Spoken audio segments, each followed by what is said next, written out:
Hello friends, welcome back. இன்னைக்கு வீடியோவில் பேனில் வதக்கவே செய்யாமல் குக்கர் தக்காளி சாதம் ஈஸியாக 10 மினிட்ஸில் எப்படி செய்கிறதுன்னு பார்க்கலாம். அதுக்கு இந்த மாதிரி ஒரு பவுலில் 2 ஸ்பூன் ஆயில் விட்டுருக்கேன். ரீஃபைண்ட் ஆயில், ஸ்மெல் இல்லாத ஆயில்னா உங்களுக்கு நல்லாயிருக்கும். இதில் ஹோல் ஸ்பைசஸ் உங்கள்கிட்ட என்ன அவைலபிளாக இருக்கோ அதை சேர்த்துக்கோங்க. வெங்காயம் கட் பண்ணி வச்சுருக்கேன், அதை சேர்த்துக்கிறேன். ஒரு 5 தக்காளி சேர்த்துருக்கேன். சின்ன தக்காளியாக நான் 5 சேர்த்துருக்கேன். இது கூடவே இஞ்சி பூண்டு பேஸ்ட்டு 1 ஸ்பூன் கிட்ட சேர்த்துருக்கேன்.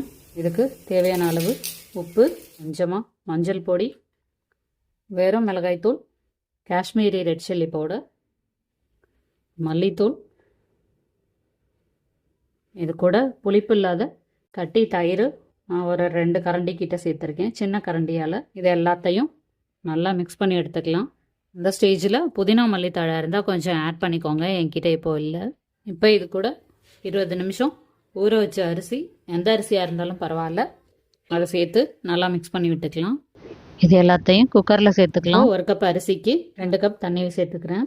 இதை நல்லா கலந்து விட்டுட்டு உப்பு கரெக்டாக இருக்கான்னு செக் பண்ணிக்கோங்க. இதை அடுப்பில் வச்சு 3 விசில் மட்டும் வச்சு எடுத்துக்கலாம். இந்த ஸ்டேஜில் நெய் 2 ஸ்பூன் விட்டுக்கோங்க, நல்லா ஒரு ஃப்ளேவராக இருக்கும். இப்போது கேஸ் ரிலீஸ் ஆயிடுச்சு, நம்ம திறந்து பார்த்துக்கலாம். சூப்பரான குக்கர் தக்காளி சாதம் ரெடி. நீங்கள் லஞ்ச் பாக்ஸுக்கு கூட சீக்கிரமாக இதை 10 மினிட்ஸில் பண்ணி கொடுத்துடலாம். கண்டிப்பாக நீங்களும் ட்ரை பண்ணுங்கள். Thank you friends.